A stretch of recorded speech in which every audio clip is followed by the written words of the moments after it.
Oi, meu nome é Miriam, eu tô grávida de amanhã 35 semanas, já tenho mais um filho, o Matheus, de 2 anos, e eu queria contar um pouco como tem sido essa segunda gestação.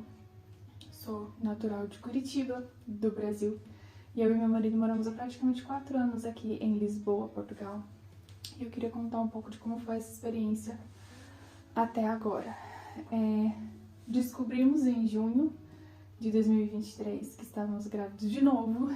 Foi uma surpresa, uma boa surpresa. Não foi extremamente planejado, mas foi muito desejado. Enfim, foi por um acaso que eu descobri que estava grávida. E foi, como eu disse, um choque. Depois ficamos muito felizes. Já fui em busca de uma médica aqui, já peguei referências, já que eu não poderia mais ser atendida pela médica que fez o meu primeiro parto aqui. Consegui uma excelente médica. Fui fazer os primeiros exames, o que eles chamam de rastreio combinado do primeiro trimestre. Tiveram algumas alterações nos exames e eram alterações na translucência nucal e no coração, o que parecia ser um leve sopro. Com isso, aumentou-se a probabilidade de alguma síndrome no bebê. Quando eu cheguei na minha médica com o resultado desses novos exames, ela já me disse que existia uma maior probabilidade do bebê ter trissomia do 21, que é conhecido como síndrome de Down, e que nós poderíamos fazer alguns exames complementares para ter certeza desse diagnóstico. Um exame seria mais invasivo e teria risco para o bebê, e o outro exame seria diretamente pelo meu sangue, tudo, porém ele era bastante caro. O meu marido e eu, já naquele momento nós fomos, não, o bebê ele é prioridade, a gente vai dar um jeito. Fizemos esse exame caro. E foram 10 dias até sair o resultado. Esse exame é chamado de rastreio de DNA fetal. Então, através do meu sangue, eles procuram se tem células que indiquem alguma coisa que esse bebê possa ter, alguma trissomia, alguma síndrome. Enfim, foram 10 dias muito difíceis, de muito choro, de muita incerteza, sem saber o que aconteceria. E, graças a Deus, existe chamada de vídeo. A família sempre dando muito apoio, orando por nós, os amigos aqui também orando por nós. Depois de 10 dias, então, consegui o resultado, onde dizia que a probabilidade de qualquer trissomia seria baixíssima. E revelou que o nosso bebê é uma menina. Nós queríamos muito uma menina. Já demos então o nome de Elis, nossa pequena Elis. Significa que só o Senhor é Deus. Deus é a nossa salvação. Nesse momento, então, nós descartamos essas probabilidades de síndrome, porém a minha médica falou que, como havia dado o exame que eu tinha feito antes, uma alteração cardíaca, era bom investigar, provavelmente seria só um sopro leve, algo que se resolve às vezes antes de nascer ou depois que nasce. E eu fiquei extremamente tranquila, ela marcou uma ecocardiografia para 3 semanas depois. Fui fazer esse exame muito tranquila, sozinha, O meu marido precisou ficar com o nosso filho pequeno. E eu fui sozinha fazer esse exame, assim, sem pensar que poderia ter nenhum resultado além de, ok, ela tem um pequeno sopro. Eu tive isso quando eu era pequena, Eu nasci com sopro também, depois ele, o que eles chamam de se fechou sozinho. Então eu fui muito tranquila. Quando eu fui fazer esse exame, começou a demorar. E a médica ter levado aí os seus 40, 50 minutos de ecografia do coração do bebê. Eu já tinha sido avisada por outras mães que fizeram essa ecocardiografia que podia ser um exame mais demorado, porque eles olham muito minuciosamente cada detalhe do coração. E ok, quando terminou esse exame, ainda deitada na maca, o que aqui eles chamam de marquesa, a médica olhou pra mim e falou: então, seu bebê não tem um leve sopro no coração. O que ele tem é mais grave e é uma malformação na válvula tricúspide, chamada de anomalia de Ebstein. E eu, na hora, fiquei sem saber o que isso significa, e ela olhou pra mim e falou assim: olha, pela lei de Portugal, eu preciso te alertar nesse momento que com essa doença do seu bebê, se você quiser, se for do seu desejo, a gente pode interromper a gestação. Você tem esse desejo? Eu olhei pra ela, fiquei assustada, falei: não, eu não entendi o certo o que tá acontecendo, mas eu não vou interromper a gestação. Ela falou: ok. Uma médica muito querida mesmo. Ela pegou um papel, fez um desenho, e ela explicou que a válvula tricúspide do coração da nossa pequena, que fica do lado direito, ela, digamos assim, nasceu com uma má formação. Em vez de ela ter uma origem e uma inserção, ele fazia as folhas assim, uma delas nasceu assim para baixo. Com isso, não tinha muito como fazer esse fluxo sanguíneo do ventrículo direito do meu coração. Eu sou leiga nessa área, estou explicando o que a médica explicou para mim. A artéria que sai do ventrículo direito é a que bombeia o sangue para o pulmão. Então, nesse momento, a médica explicou para mim que a minha pequena estava bem, porque ela está sendo nutrida por mim, pelo meu corpo, pelo meu sangue, ela está recebendo tudo que ela precisa através do meu corpo, mas que a partir do momento que ela nascesse, poderia ser muito difícil conseguir bombear sangue para o pulmão dela, por causa dessa má formação cardíaca. Mais uma vez ela falou que agora que eu tinha entendido melhor o que isso significava, eu tinha direito, pela lei portuguesa, de interromper a gestação até as 24 semanas e 6 dias, e se esse fosse o meu desejo, ela faria isso de uma forma muito segura. Mas como ela viu que não era o meu desejo, ela gostaria de apoiar, e a partir desse momento, ela me pediu para que falasse com a minha médica de novo. Eu estava sendo atendida pela rede privada, e nesse momento o protocolo é que se passe para a rede pública. A rede pública é muito bem equipada, com muitos médicos e muitos recursos, quando uma gestação não é, digamos, normal, não é comum, não é que corre tudo bem. Então, quando tem alguma intercorrência, eles já passam para a rede pública. Com esse diagnóstico, eu fiquei muito assustada. E eu lembro que eu saí da sala dela e eu precisava marcar a próxima consulta com ela.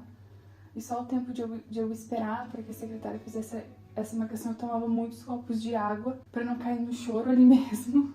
Como eu falei, eu não estava esperando que fosse um simples exame. E cheguei lá e tive esse diagnóstico. Orei, pedi a Deus calma, dirigi até em casa, contei toda a situação pro Thiago, meu marido. E naquele momento ele ficou assim, sem palavras. Ele falou, vamos orar, porque eu não sei o que dizer ou eu não sei o que fazer. A médica já tinha me falado também que era um risco muito grande para a bebê quando ela nascesse, né? Que ela tinha muito risco de não sobreviver. Pela primeira vez, para quem não conhece meu marido, não é de se emocionar, ele não é de chorar nem nada. E quando ele foi orar, as palavras simplesmente não saíam da boca dele. E ele começou a chorar naquele momento. E eu falei, ok, então agora é comigo. E eu consegui orar, né, engoli tudo aquilo, e nós dois conseguimos orar. Trouxemos o nosso pequeno Matheus para também orar conosco sobre essa situação. Depois pedimos apoio novamente da família em oração, contamos para eles o que estava acontecendo. E foram dias muito difíceis, foram dias muito duros. Depois eu tive consulta com a minha médica obstetra, ainda pela rede privada. E ela então me falou que realmente esse diagnóstico era sério, não era algo simples. E que eu deveria então passar para a rede pública. E ela, no meio dessa consulta, ela já ligou para um médico, amigo dela, para que me recebesse em uma maternidade de referência aqui de Lisboa. Nessa altura eu tinha 24 semanas de gestação. E a médica falou isso para esse médico da rede pública. E ele falou, 24 semanas, pede para ela vir aqui amanhã. E o meu marido e eu, a gente se olhou, falou, ok, amanhã estaremos lá. Mas como eu falei, a gente tinha um bebê pequeno, né, um filho pequeno, né, o Matheus com 1 ano e pouco. E a gente falou, ok, vai ter que vir junto, né? Então levamos ele no próximo dia, levamos ele junto, fomos todos para essa maternidade da rede pública para conversar com esse médico.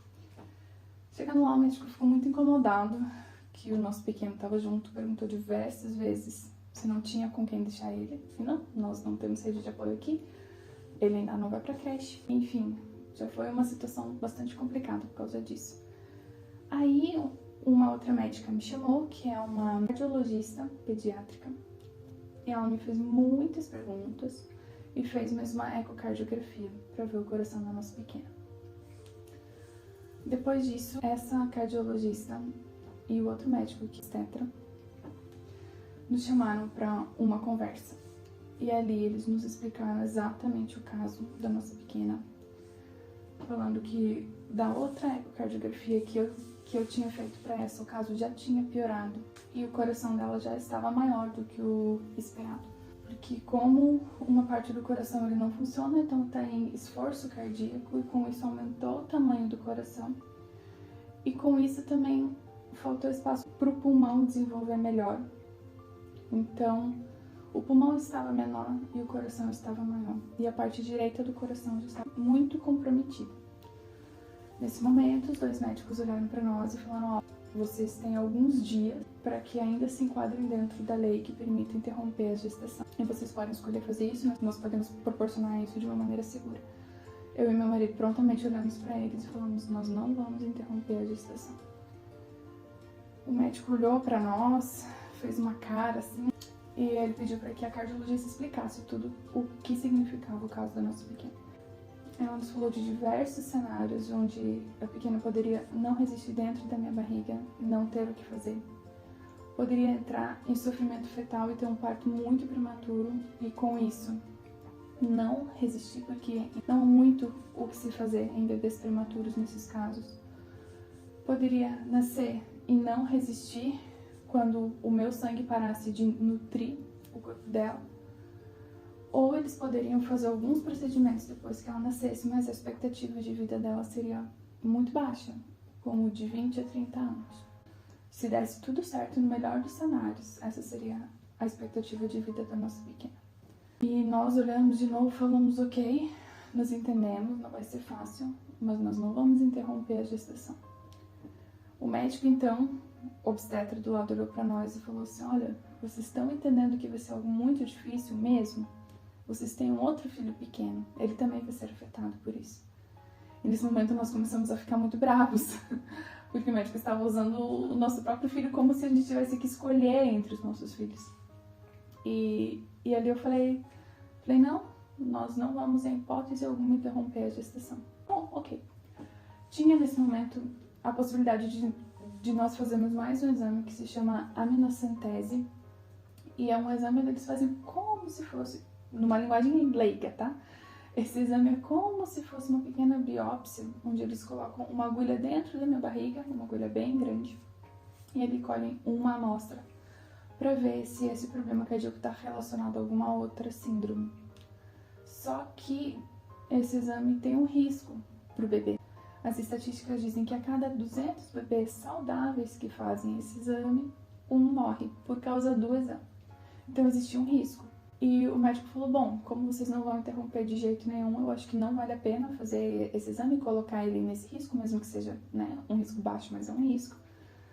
Então vamos seguir assim, e já marcou as próximas consultas para nós. E a partir desse momento eu fui então atendida pela rede pública aqui de Lisboa. Foram dias muito pesados para nós. Pela primeira vez, eu e meu marido, a gente não conseguia falar sobre algum assunto. A gente não conseguia falar com a família, a gente não conseguia contar o que estava acontecendo, porque a gente não conseguia processar. A gente mal conseguia conversar um com o outro sobre o que estava acontecendo. Ele só me falava assim que ele ficou muito chocado quando a médica falou que se desse tudo certo, teria uma baixíssima expectativa de vida. Ele falou como é duro viver com esse diagnóstico, né? A partir desse momento, para mim, a gestação passou a ser muito complicada emocionalmente. Eu já não me sentia mais mãe de um bebê, mas eu me sentia mãe de um diagnóstico. Então, lembrar do meu bebê, lembrava que eu tinha um grande problema. E graças a Deus, realmente provisão divina, tem uma psicóloga maravilhosa que me acompanhou nesse tempo. E nós conseguimos juntas encontrar conforto em Deus e eu consegui passar por essa situação um pouco mais tranquila depois de um tempo. Mas é muito difícil. Se você conhece alguma mãe que está em uma situação como essa, ore por ela. É muito difícil. Eu ia para os lugares, eu ia para nossa igreja e as pessoas não sabiam do que estava acontecendo, a maioria. Eu não queria esconder das pessoas, mas era muito complicado porque em conversas muito rápidas de vai e vem, antes do culto, enfim, sabe essas conversas de oi, tudo bem? Como é que tá o bebê? Tá tudo certo? Ah, então tá bom, então tchau. Sabe essas conversas rápidas? E eu não sabia o que falar porque o bebê não tava bem. Mas também não era o momento de eu sentar e abrir meu coração ou de eu sentar e explicar pra pessoa tudo o que estava acontecendo. Então eram situações muito confusas e a gente não sabia lidar. E chegou num ponto que a gente parou de ir para alguns lugares, parou de frequentar alguns lugares porque simplesmente a gente não conseguia responder essa pergunta: oi, tudo bem? Como dizem aqui, tá a correr tudo bem com a tua gestação? E eu falava assim, olha, dentro do possível tá tudo bem, né? E as pessoas, como assim dentro do possível? E daí eu tentava explicar um pouco. E, enfim, era uma situação muito confusa. Então, não foi fácil. Não foi mesmo fácil lidar com esse diagnóstico. Como eu falei, quando foi cravado isso, né? Nessa segunda conversa com os médicos. Eu estava de 24 semanas. Para quem não entende de semanas, isso já é mais da metade da gestação. A expectativa é que se chega a 40 semanas. Então, eu estava ali de 24, né? Enfim, foram dias muito, muito difíceis emocionalmente. Nesse tempo, Deus nos deu um presente, que nós conseguimos comprar a nossa casa. E nós decidimos, então, que não fazia diferença ficar apavorados agora, porque não tinha o que fazer, ou seguir a vida e esperar o que fosse acontecer, confiar em Deus, orar muito, confiar em Deus, mas esperar o que fosse acontecer. Nós então focamos na casa, tinha algumas coisas para fazer, reformamos o quarto, que será das crianças, que é o quarto que eu tô agora, e focamos nisso. O Thiago estava com muitos problemas no seu trabalho, então ele durante o dia ele estava correndo com o seu trabalho, durante a noite a gente vinha para casa, instalava luzes, fazia a reforma do quarto, pintava as paredes, e tirou a nossa cabeça da gestação, focou em outra coisa, porque nós não íamos. A nossa sensação é que a gente não conseguia caminhar, né? A gente não conseguia imaginar como seria o nascimento, a gente não conseguia se preparar. E conforme o tempo foi passando, Deus foi nos trazendo muita paz. Depois de um tempo a gente conseguiu contar para a família, a gente conseguiu contar para as pessoas o que estava acontecendo, a gente conseguiu conversar entre nós sobre todas essas possibilidades e probabilidades da nossa pequena. E eu recebi muitas palavras diretamente de Deus, né? Durante as minhas orações, durante o tempo que eu tive com ele me trouxe muita paz, muitas palavras específicas, né? E eu consegui encontrar um abrigo em Deus nesse tempo, eu consegui encontrar um lugar de paz, e hoje eu posso falar que eu consegui encontrar até alegria no meio dessa situação. Teve um pastor que veio na nossa igreja nesse período, e foi muito interessante, porque a pregação dele foi que a nossa tristeza não é um pecado, mas que muitas vezes na nossa tristeza é onde a gente consegue encontrar e conhecer a Deus de uma forma diferente. Isso de fato aconteceu comigo. Eu tenho conhecido a Deus de uma forma muito diferente. Eu quis e quero gravar esse vídeo antes dessa história ter um desfecho, antes da bebê nascer, antes de saber o que vai acontecer, se o milagre vai vir, se não vai vir. Mas eu quis gravar nesse momento porque depois que as coisas acontecem a gente esquece muitas vezes do processo. E esse processo tão doído e tão difícil e profundo para nossa família não é algo que eu quero esquecer. Por mais que seja algo muito triste, né? A gente não sabe ainda o que vai acontecer, mas eu não quero esquecer do Deus que eu conheci nesse processo. Sabe quando falam que a paz do Senhor ela excede o nosso entendimento, nós conseguimos experimentar isso cada dia. Quando a Bíblia fala que a alegria do Senhor é a nossa força, a gente consegue experimentar isso todos os dias. Eu não sei o que vai acontecer com a minha pequena quando ela nascer.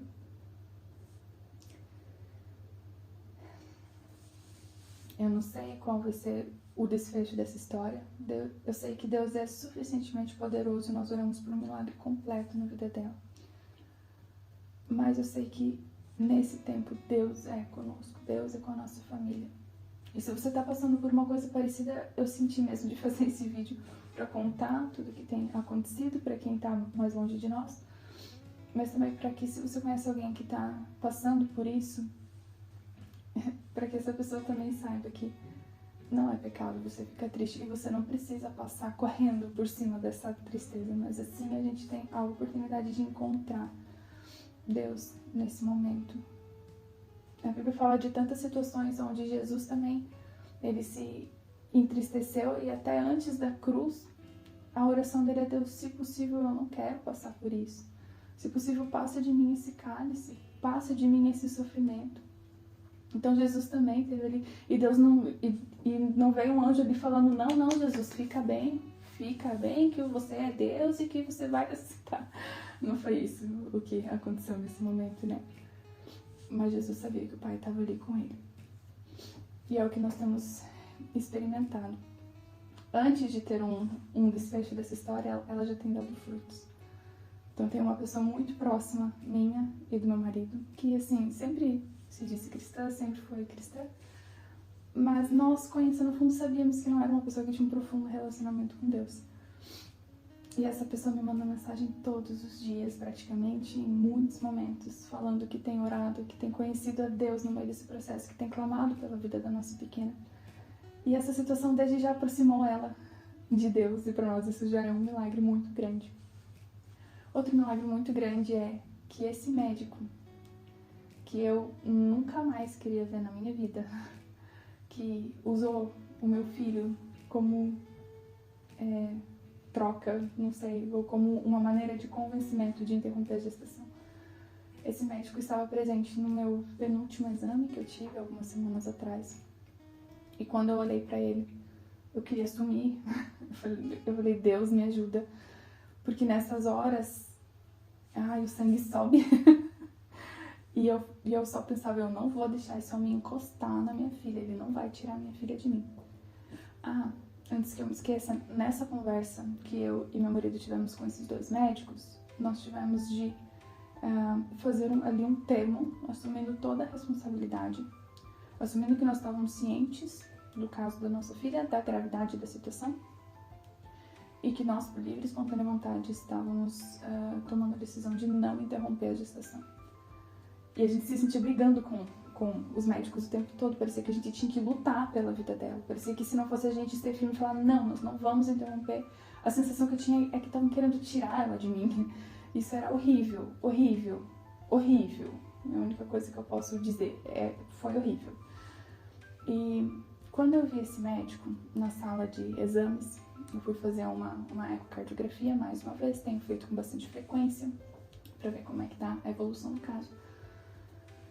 E ali tava esse médico junto com a cardiologista pediátrica e elas eram em duas cardiologistas dessa vez. Quando olharam o coração, elas falaram, olha, dessa vez a gente constata que o lado direito do coração do seu bebê já não funciona mais, já está totalmente comprometido, o pouco de fluxo que tinha antes já não tem mais. A veia pulmonar já está como se fosse fechada, não é essa a palavra, mas já não funciona mais. O pulmão dela está se desenvolvendo, é menor, mas ele está se desenvolvendo por causa do teu sangue. E ela começou a me contar o plano cirúrgico que eles tinham. Nós depois disso tivemos uma outra consulta também, onde tinha, sei lá, uns 7 médicos na sala, de muitas especialidades diferentes, e eles explicaram que eles têm um plano cirúrgico para nossa bebê, e que eles têm um plano quando ela nascer, né, de provavelmente vai nascer, depois já vai ser transferida, depois já vai ter que fazer um outro procedimento, nos primeiros 15 dias já vai ter que fazer cirurgia, enfim. Nós ficamos aliviados no sentido de que eles têm um plano para fazer ela viver, né. Mas quando eu entrei na sala, mais uma vez, e vi esse médico, ele tava diferente. E o que eu orei, falei, Deus, me cerca de médicos, me traz apoio, eu não quero estar sozinha. E esse médico olhou pra mim, depois de toda essa consulta, e de a gente saber que o caso tava pior. Ele falou assim, minha querida, eu queria te dizer que você não tá sozinha. Nós somos uma equipe de 10 médicos que tem cuidado de você, que tem um plano para sua filha. Você precisa ter ela aqui nesse hospital, mesmo que você venha pra cá e digam que não tem vaga. Você me chama se for necessário, eu tiro alguém que já tá internado para colocar você. Mas nós somos a melhor chance dela, nós estamos estudando a fundo o caso dela, nós temos um plano, aqui você está amparada. Ele me falou muitas coisas muito diferentes daquela outra conversa. Ele me deu muito apoio, ele falou, se cuide, né? O nosso plano é que você consiga segurar ela até as 40 semanas. Quanto mais ela ficar aí dentro, mais forte ela fica, se precisar fazer procedimentos quando ela nascer. Então ele falou, pega leve, faz um certo repouso, né, se cuida, come bem. E o médico me deu muito, muito, muito apoio. E eu fiquei chocada. Eu falei, Deus, o Senhor tá cuidando de tudo.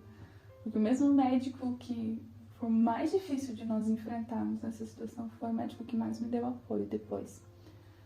Né? Como eu falei, eu tô de agora praticamente 35 semanas. Nós oramos muito Cremos no milagre de Deus na vida da nossa pequena. Sabemos que Deus é suficientemente poderoso para dar um novo coração, um novo pulmão, para fazer funcionar todas as coisas. Mas o que vai acontecer, nós ainda não sabemos, né? Estamos aguardando. Tenho me cuidado. Vamos tentar chegar até as 40 semanas, né? E eu queria gravar realmente esse vídeo antes desse desfecho, porque eu não quero me esquecer desse processo. Eu não quero esquecer do Deus que eu conheci durante esse processo. Independente se ela vai nascer totalmente saudável ou se ela vai precisar de alguma intervenção médica, alguma intervenção medicamentosa ou então cirúrgica, nós não sabemos o que vai acontecer. Mas eu não quero me esquecer do Deus que eu conheci nesse processo. E se você puder, ore por nós, né? A previsão de parto é 10 de fevereiro de 2024. Eu tenho sido muito bem acompanhada nesse hospital que eu tô agora, seguida pela rede pública, tenho tido muito amparo de diversos médicos, como eu já falei. Tenho me sentido acolhida, tenho me sentido segura. Nós temos nos sentido muito, muito amparados pelos nossos amigos, pela nossa família. E nós sabemos que se nós estamos bem hoje, se nós conseguimos fazer o que nós precisamos fazer diariamente, seja o Thiago no seu trabalho, eu aqui em casa com o nosso filho, é porque nós estamos sendo carregados em oração. Nós queremos agradecer muito por todas as orações e queremos pedir para que continuem orando conosco. Nós cremos num Deus poderoso para fazer um milagre completo na vida da nossa pequena. Depois eu volto aqui contar o que aconteceu. E é isso. Ficou um vídeo longo, mas eu queria registrar isso nesse momento. Que Deus abençoe vocês.